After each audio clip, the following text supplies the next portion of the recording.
Mr. Warford. Hey, what's up? Welcome to Updates with Mr. Warford. This is from our world history people. We're continuing on in the absolutism unit. We're shifting from talking about France to talking about England.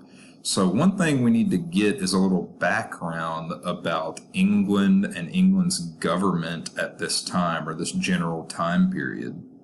So from the late 1400s to early 1600s, England is ruled by a powerful royal family named the Tudors, okay? And if you see here, we've got a little family tree. These were all people that were in power in England at some point. And the House of Tudor was very powerful, but they were not completely just focused on themselves. There was another group, a legislative body in England called Parliament. When you think of Parliament, think of like the U.S. Congress. They're not structured the same, or they weren't at this time, but they are the lawmaking body, and our U.S. Congress makes laws. So just an easy way to think of it. The lawmaking body of England was Parliament. Okay, and although the Tudors believed in divine right, that idea that God gave them the power to rule, they recognized that they had to have good relations with Parliament in order to get stuff done in England. So Henry VIII and Elizabeth I, who, if you remember, we talked about them during the Reformation unit, they ruled as monarchs during this time, but they still consulted Parliament. And even though Parliament usually tended to just do what they wanted or do what they instructed, Parliament was still accustomed to being involved in political matters in England. So Elizabeth I dies childless in 1603. She has no heir. So one of her relatives, named James Stuart, becomes the King of England. He was ruling as the King of Scotland. He becomes the King of England, known as James I. The Stuarts were not as popular as the Tudors, nor as skillful at dealing with Parliament. They were like, this is our divine right, and we're just going to do what we want. The result was basically a century of revolution that pitted the monarch, who was in power at any given time, with Parliament, the lawmaking body. James I, okay, was the first Stuart monarch.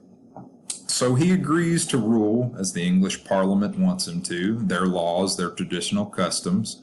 But soon he starts preaching to Parliament about his divine right. He gets to do more because God appointed him absolute monarch. He clashes with Parliament over money, clashes with them over foreign policy, wants to get them involved in foreign wars. He clashes with Protestants there in England. The Puritans, a group that wanted to purify the Church of Catholic practices, they also are very angry with James I and make an enemy of him. And James rejects the Puritans and the Protestants, and he threatens to kick the Puritans out of England or else do worse, was his quote. So he maybe even was going to threaten physical violence on the Puritans. So in 1625, after the death of his father, Charles I takes over. Charles I behaved as an absolute ruler. Okay, he's imprisoning people without trial. He puts England into various economic issues. Charles I actually dissolves Parliament. He gets rid of England's lawmaking body, and then brings it back a little bit after and says, hey, I want to raise taxes of all people in England, and I need your help. So Parliament's like, yeah, okay, we'll come back, but you need to sign a document saying that you're not going to raise taxes anymore without our consent, and that you're going to stop chucking people in jail without trial and without reason. He signs it, but then completely ignores it. So that's obviously going to cause some tension. So for 11 years, Charles I ruled England, didn't ever consult Parliament. He's doing it all on his own. Creates a lot of enemies. Members of Parliament, supporters of Parliament, and the Puritans all hate this dude. The Long Parliament, that was the nickname given to the Parliament that lasted for about 13 years during Charles I's reign. And they try and execute people appointed by Charles I and declare that you can't dissolve us without our consent. Charles I then reacts and in 1642 leads military troops into what was called the House of Commons, part of English Parliament, and wants to arrest the radical leaders that were trying and executing people that he appointed to office. It's very, lot of drama going on here. They escape and then form their own army, which leads us to the English Civil War. The English Civil War, supporters of Parliament versus supporters of Charles I. The Cavaliers, not the basketball team, but a group called the Cavaliers, they were the wealthy nobles who supported Charles I versus the Roundheads. And yes, you did read that correctly and hear me correctly. They were called the Roundheads.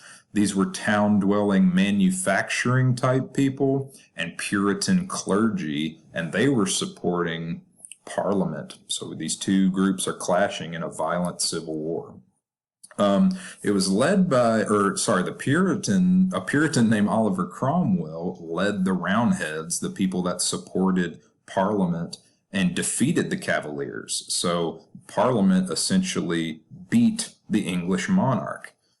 Charles I gets captured in 1647, and they chop his head off, execute him in 1648.